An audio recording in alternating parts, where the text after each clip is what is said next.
Welcome back to my YouTube channel. ನಿನ್ನೆ ತಂಬಿಟ್ಟಿನ ಆರತಿಯೊಂದಿಗೆ ನಾವು ಮೆರವಣಿಗೆ ಮಾಡಿಕೊಂಡು ಹೋದ್ವಿ. ಮತ್ತು ಇವತ್ತು ಕೂಡ ವಿಶೇಷ ಪೂಜೆಗಳಿದೆ. ಬನ್ನಿ ಫ್ರೆಂಡ್ಸ್, ಹೇಗೆಲ್ಲ ಆಗುತ್ತೆ ಅನ್ನೋದನ್ನು ನಾನು ಈ ವಿಡಿಯೋ ಮೂಲಕ ತೋರಿಸ್ತಾ ಇದ್ದೀನಿ. ಬನ್ನಿ ನೋಡ್ಕೊಂಬರೋಣ.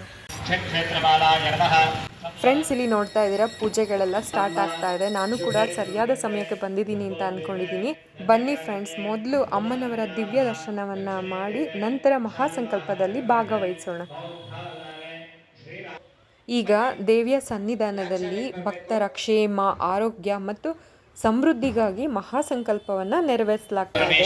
ದೃಷ್ಟಿ ನಿಮ್ಮೆಲ್ಲರ ಮೇಲೆ ಇರಲಿ ಅಂತ ಹೇಳಿ ನಾವು ಕೂಡ ಸಂಕಲ್ಪವನ್ನ ಮಾಡಿದ್ದೇವೆ.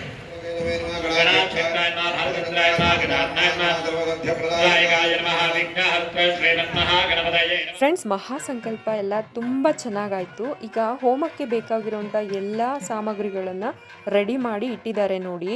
ಪ್ರತಿಯೊಂದು ದ್ರವ್ಯಕ್ಕೂ ತನ್ನದೇ ಆದ ಧಾರ್ಮಿಕ ಮಹತ್ವವಿದೆ. ಇವುಗಳನ್ನು ಅಗ್ನಿಗೆ ಸಮರ್ಪಿಸುವ ಮೂಲಕ ನಮ್ಮ ಪ್ರಾರ್ಥನೆಗಳನ್ನು ದೇವರಿಗೆ ಅರ್ಪಿಸಲಾಗುತ್ತೆ. ಮತ್ತು ಹೋಮದ ವಿಧಿವಿಧಾನಗಳು ಇವಾಗ ಪ್ರಾರಂಭ ಆಗುತ್ತೆ. ಇಲ್ಲಿ ನೋಡ್ತಾ ಇರ್ಬೋದು, ಅತ್ಯಂತ ಭಕ್ತಿಭಾವದಿಂದ ಲಲಿತಾ ಸಹಸ್ರನಾಮ ಪಾರಾಯಣ ನಡೀತಾ ಇದೆ. ಇಲ್ಲಿ ಇನ್ನೊಂದು ಕಡೆ ಚಂಡಿಕಾ ಹೋಮ ನಡೀತಾ ಇದೆ. ದುರ್ಗಾದೇವಿಯ ಆಶೀರ್ವಾದಕ್ಕಾಗಿ ಈ ಯಾಗವನ್ನು ಅತ್ಯಂತ ಭಕ್ತಿಭಾವದಿಂದ ಮಾಡಲಾಗುತ್ತೆ. ಜೀವನದಲ್ಲಿ ಕಷ್ಟಗಳು ದೂರವಾಗಬೇಕು ಮತ್ತು ಮನೆಯಲ್ಲಿ ಸುಖ, ಶಾಂತಿ, ಸಮೃದ್ಧಿ ನೆಲೆಸಬೇಕು ಅಂತ ಪ್ರಾರ್ಥಿಸಿ ಈ ಹೋಮವನ್ನು ಮಾಡಲಾಗುತ್ತೆ. ಈ ಪೂಜೆಗಳನ್ನ ನೋಡ್ತಾ ಇದ್ರೆ ಮನಸ್ಸಿಗೆ ತುಂಬಾ ಆನಂದ ಆಗುತ್ತೆ. ಫ್ರೆಂಡ್ಸ್, ಇಲ್ಲಿ ನೋಡ್ತಾ ಇರ್ಬೋದು, ಧಾರ್ಮಿಕ ಹಾಗೂ ಸಾಮಾಜಿಕ ಕ್ಷೇತ್ರದ ಅನೇಕ ಗಣ್ಯರು ಕಾರ್ಯಕ್ರಮದಲ್ಲಿ ಭಾಗವಹಿಸಿ ದೇವಿಯ ಆಶೀರ್ವಾದವನ್ನ ಪಡೆದಿದ್ದಾರೆ ಹಾಗೂ ಈ ಕಾರ್ಯಕ್ರಮದ ಮೆರುಗನ್ನು ಕೂಡ ಹೆಚ್ಚಿಸಿದ್ದಾರೆ. ಲಕ್ಷ್ಮೀಕಾಂತ್ ಅವರು ಈ ಕಾರ್ಯಕ್ರಮ ನಿರ್ವಹಣೆಯಿಂದ ಈ ಒಂದು ಕಾರ್ಯಕ್ರಮ ಪ್ರಾಯೋಜನಗಳನ್ನ ಮಾಡಿ ಲೋಕ ಕಲ್ಯಾಣಾರ್ಥವಾಗಿ ಅವರು ಏನ್ ಹೇಳ್ತಿದ್ದಾರೆ ಕೇಳಿದ್ರೆ, ನಮ್ಮ ಹೆಸರು, ನಮ್ಮ ನಕ್ಷತ್ರ, ನಮ್ಮ ಗೋತ್ರ ಹೇಳೋಕ್ಕೂ ಮುಂಚೆ ಲೋಕ ಕಲ್ಯಾಣಕ್ಕೋಸ್ಕರವಾಗಿ ಸಂಕಲ್ಪ ಮಾಡಿ ಬಟ್ರೆ ಅಂತ ಹೇಳ್ಕೊಂಡು ಹೇಳ್ತಾ ಇದ್ರು. ಹಾಗಾಗಿ ಲೋಕ ಕಲ್ಯಾಣಾರ್ಥವಾಗಿ ಮಾಡಿರುವಂತಹದ್ದು ಹಾಗೂ ಇರುವಂತಹ ಸಂಕಲ್ಪದಲ್ಲಿ ಎಲ್ಲರನ್ನೂ ಹೇಳಿದ್ದೇವೆ. ಯಾವ ರೀತಿಯಲ್ಲಿ ಕೇಳಿದ್ರೆ, ಅಸ್ಮಿನ್ ಸ್ಥಳೇ ಆಗತಾನಾಂ ಸಮಸ್ತ ಭಕ್ತ ಮಹಾಜನಾನಾಂ, ಭಕ್ತಿಯಿಂದ ಬಂದಂತವರಾಗಿರ್ಬೋದು, ವಿಶ್ವಾಸೆಯನ್ನ ಮಾಡಿರ್ಬಹುದು, ಸೇವಾ ಕರ್ತೃಣಾಂಚ ಏನಾದ್ರು ಸೇವೆಗಳನ್ನು ಮಾಡಿರ್ಬಹುದು, ಅಂಥವರಿಗೆ ಈ ಭಗವತಿ ಸಂಪೂರ್ಣ ಕೃಪಾ ದೃಷ್ಟಿ ಕೊಡಬೇಕು ಎನ್ನುವಂತಹದ್ದನ್ನ ಲಕ್ಷ್ಮೀಕಾಂತ್ ಅವರು ಸಂಕಲ್ಪವನ್ನ ಮಾಡಿಕೊಂಡು ಈ ಕಾರ್ಯಕ್ರಮವನ್ನ ಮಾಡ್ತಾ ಇದ್ದಾರೆ. ಅವರಿಗೆ ಹಾಗೂ ನಿಮ್ಮೆಲ್ಲರಿಗೂ ಆ ಭಗವತಿ ಮಹಾಕಾಳಿ, ಮಹಾಲಕ್ಷ್ಮಿ, ಮಹಾಸರಸ್ವತಿ ಆತ್ಮಿಗಳಾದಂತಹ ಚಂಡಿಕಾ ದುರ್ಗಾ ಪರಮೇಶ್ವರಿ ಹೆಚ್ಚಿನದಾದಂತಹ ಅನುಗ್ರಹಿಸಲಿ ಅಂತ ಹೇಳ್ತಾ ಮುಂದಿನ ಕಾರ್ಯಕ್ರಮಗಳನ್ನ, ಮಂಗಲ ಕಾರ್ಯಕ್ರಮಗಳನ್ನ ಮುಂದುವರಿಸ್ತಾ ಇದ್ದೇವೆ. ಪೂರ್ಣಾಹುತಿ ಆಗುತ್ತೆ. ಮಹಾಮಂಗಳಾರತಿ ಆದ ನಂತರದಲ್ಲಿ ಸರ್ವರನ್ನು ಕುರಿತಾಗಿ ಪ್ರಾರ್ಥನೆಯನ್ನ ಮಾಡಿ ಅರ್ಚಕರು ಹೇಳಿದ್ದನ್ನ ಕೇಳಿಸ್ಕೊಂಡ್ರಲ್ಲ ಫ್ರೆಂಡ್ಸ್. ಈ ಕಾರ್ಯಕ್ರಮನ ಲೋಕ ಕಲ್ಯಾಣಕ್ಕೋಸ್ಕರ ಲಕ್ಷ್ಮೀಕಾಂತ್ ಸರ್ ಅವರು ಮಾಡ್ತಾ ಇರೋವಂಥದ್ದು. ಲಕ್ಷ್ಮೀಕಾಂತ್ ಸರ್ ಅಂದರೆ ಯಾರು, ಈ ಕಾರ್ಯಕ್ರಮನ ಹೇಗೆ ಸ್ಟಾರ್ಟ್ ಮಾಡಿದ್ರು ಅನ್ನೋದನ್ನ ತಿಳ್ಕೊಳ್ಳೋಣ ಬನ್ನಿ ಫ್ರೆಂಡ್ಸ್. ಹೇಳ್ಬಿಡಿ ಸರ್, ತುಂಬಾ ಬ್ಯುಸಿ ಇದ್ದಾರೆ. ಲಕ್ಷ್ಮೀಕಾಂತ್ ಸರ್ ಅವರು ಯೋಗ ಶಿಕ್ಷಕರು. 30 ವರ್ಷಗಳಿಂದ ಸಾವಿರಾರು ವಿದ್ಯಾರ್ಥಿಗಳಿಗೆ ಯೋಗ ಶಿಕ್ಷಣವನ್ನು ನೀಡ್ತಾ ಬಂದಿದ್ದಾರೆ. ಹಾಗೂ ಅವರಲ್ಲಿ ಶಿಕ್ಷಣ ಪಡೆದಂಥ ವಿದ್ಯಾರ್ಥಿಗಳು ಈಗ ಅವರ ಶ್ರೀ ಕಾಲಭೈರೇಶ್ವರ ಯೋಗ ಕೇಂದ್ರ ಹಾಗೂ ಪ್ರಸನ್ನ ಗಣಪತಿ ಯೋಗ ಕೇಂದ್ರದಲ್ಲಿ ಶಿಕ್ಷಕರಾಗಿ ಸೇವೆ ಸಲ್ಲಿಸ್ತಾ ಇದ್ದಾರೆ. ಇವರು ಬಹುಮುಖ ಪ್ರತಿಭೆ. ಬರೀ ಯೋಗ ಶಿಕ್ಷಣ ಒಂದೇ ಅಲ್ಲ, ಸಮಾಜಮುಖಿ ಕೆಲಸ ಮಾಡಿದವರಿಗೆ ಮತ್ತು ಸಾಹಿತ್ಯ, ಸಂಗೀತ ಸೇವೆಯಲ್ಲಿ ಸಾಧನೆ ಮಾಡಿದವರಿಗೆ ಕರೆದು ಪ್ರಶಸ್ತಿ, ಪುರಸ್ಕಾರ, ಸನ್ಮಾನಗಳನ್ನು ಸುಮಾರು 11 ವರ್ಷಗಳಿಂದ ನೀಡ್ತಾ ಬಂದಿದ್ದಾರೆ. ಇವರು ಲೋಕ ಕಲ್ಯಾಣಕ್ಕಾಗಿ ಚಂಡಿಕಾ ಹೋಮ, ವಿಷ್ಣು ಸಹಸ್ರನಾಮ, ಲಲಿತಾ ಸಹಸ್ರನಾಮ ಹೀಗೆ ಮುಂತಾದ ಕಾರ್ಯಗಳನ್ನು ಲೋಕ ಕಲ್ಯಾಣಕ್ಕಾಗಿ ತನು ಮನ ಧನ ತಮ್ಮ ಧನುಮನ ಧನವನ್ನು ವಿನಿಯೋಗಿಸಿ ಪ್ರೋತ್ಸಾಹ ಪಡೆದುಕೊಂಡು ಕಾರ್ಯಕ್ರಮಗಳು ನಿರಂತರವಾಗಿ ನಡೆಸ್ಕೊಂಡ್ಬರ್ತಾ ಇದ್ದಾರೆ. ಇವರ ಸಾಧನೆ, ಇವರ ಸೇವೆಯನ್ನು ಪರಿಗಣಿಸಿ ಲಿಮ್ಕಾ ಬುಕ್ ಆಫ್ ರೆಕಾರ್ಡ್ಸ್ನಲ್ಲಿ ಇವರ ಹೆಸರು ಎಂಬುದಾಗಿದೆ. ಮತ್ತು ಇತರ ಸಂಘ ಸಂಸ್ಥೆಗಳು ಇವರಿಗೆ ಡಾಕ್ಟರೇಟ್ನನ್ನು ನೀಡಿದೆ.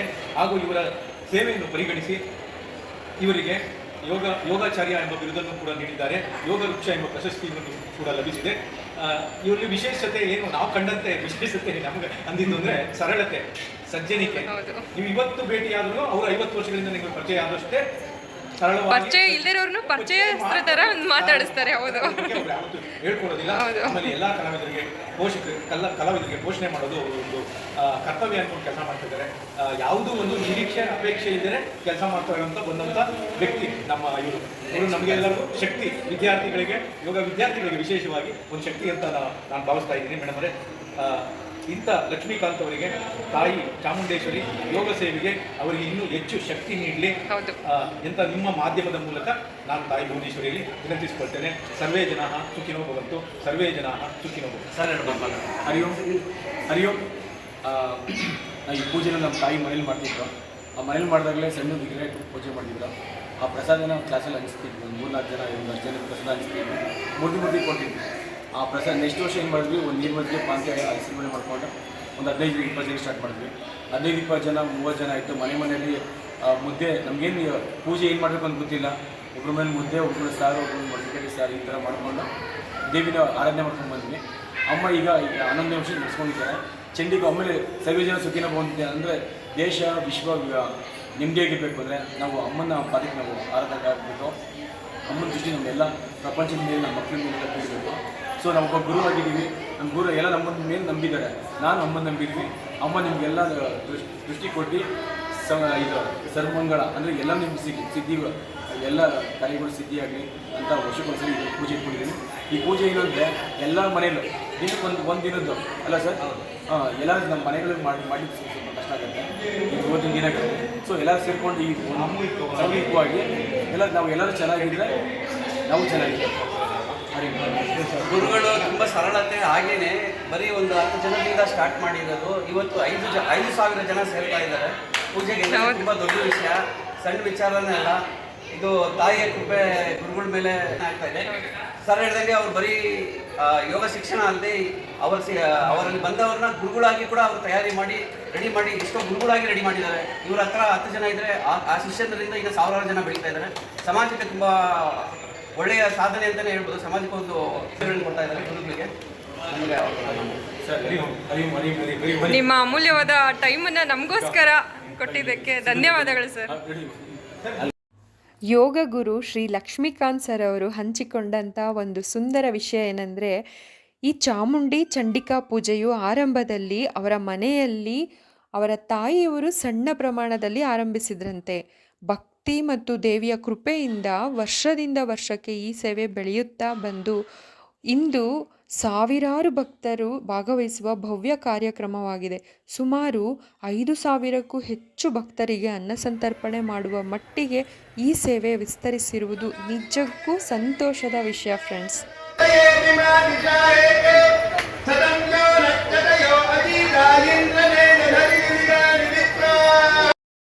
ಈ ಕಾರ್ಯಕ್ರಮದ ಪಯಣ ನಮಗೆ ಒಂದು ದೊಡ್ಡ ಪಾಠವನ್ನು ಕಲಿಸುತ್ತದೆ.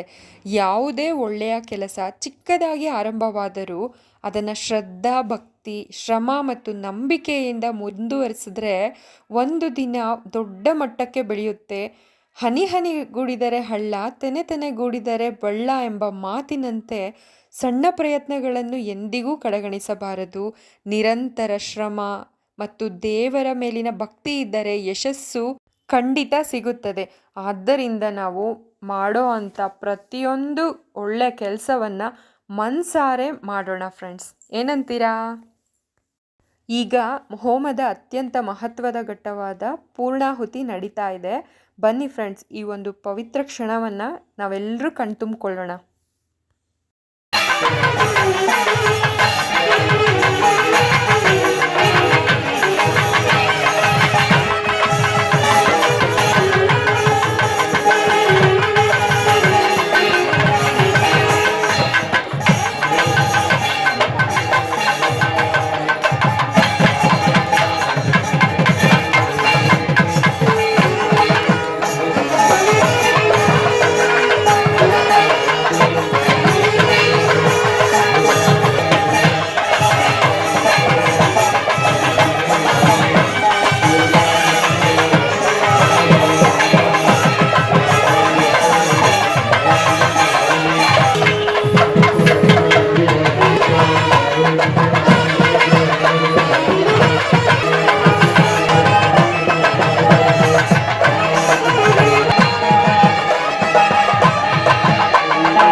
मम स्वाहाग्नये वरुणाय स्वाहेन्द्राय वरुणः ತಾಯಿಯ ಕೃಪೆಯಿಂದ ಪೂರ್ಣಾಹುತಿಯು ತುಂಬ ಯಶಸ್ವಿಯಾಗಿ ನೆರವೇರಿತು.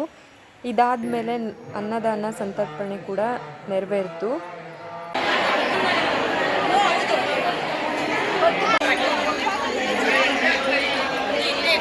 ನಿನ್ನೆಯಿಂದ ನೋಡ್ತಾ ಇದ್ದೀನಿ, ತುಂಬ ಸೇವೆ ಮಾಡ್ತಾ ಇದ್ದೀರಾ ದೇವ್ರಿಗೆ.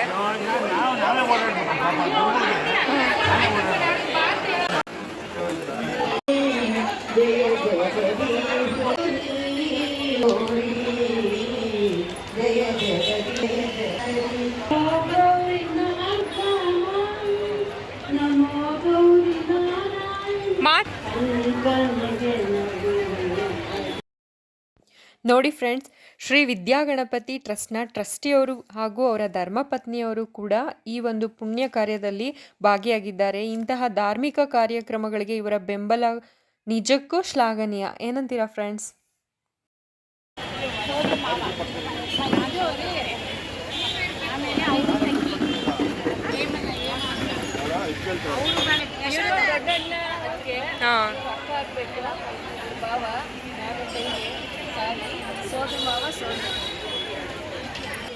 ಫ್ರೆಂಡ್ಸ್, ಏನು ಗೊತ್ತಾ, ಇಷ್ಟು ಚೆನ್ನಾಗಿ ನಡೆದ ಈ ಕಾರ್ಯಕ್ರಮದ ಹಿಂದೆ ಲಕ್ಷ್ಮೀಕಾಂತ್ ಸರ್ ಮತ್ತು ಅವರ ಕುಟುಂಬದ ಶ್ರಮ, ಭಕ್ತಿ ಹಾಗೂ ಸೇವಾ ಭಾವ ಇದೆ.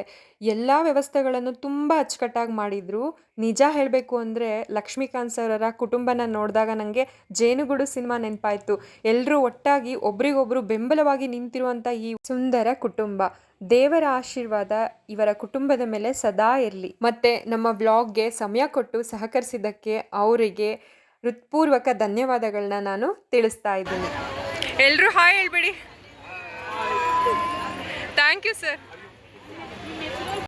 ಫ್ರೆಂಡ್ಸ್, ಸಂಜೆ ಸಾಮೂಹಿಕ ಕುಂಕುಮಾರ್ಚನೆ, ಹಾಡು, ನೃತ್ಯ ಎಲ್ಲವೂ ಕೂಡ ಆಯಿತು. ಅದನ್ನು ನಾನು ನೆಕ್ಸ್ಟ್ ವಿಡಿಯೋದಲ್ಲಿ ಕಂಟಿನ್ಯೂ ಮಾಡ್ತೀನಿ. ಆ ವಿಡಿಯೋನ ಮಿಸ್ ಮಾಡ್ಕೋಬೇಡಿ. ಈ ವಿಡಿಯೋ ಇಷ್ಟ ಆದರೆ ಲೈಕ್ ಮಾಡಿ, ಕಮೆಂಟ್ ಮಾಡಿ, ಶೇರ್ ಮಾಡಿ. Thank you for watching. Bye.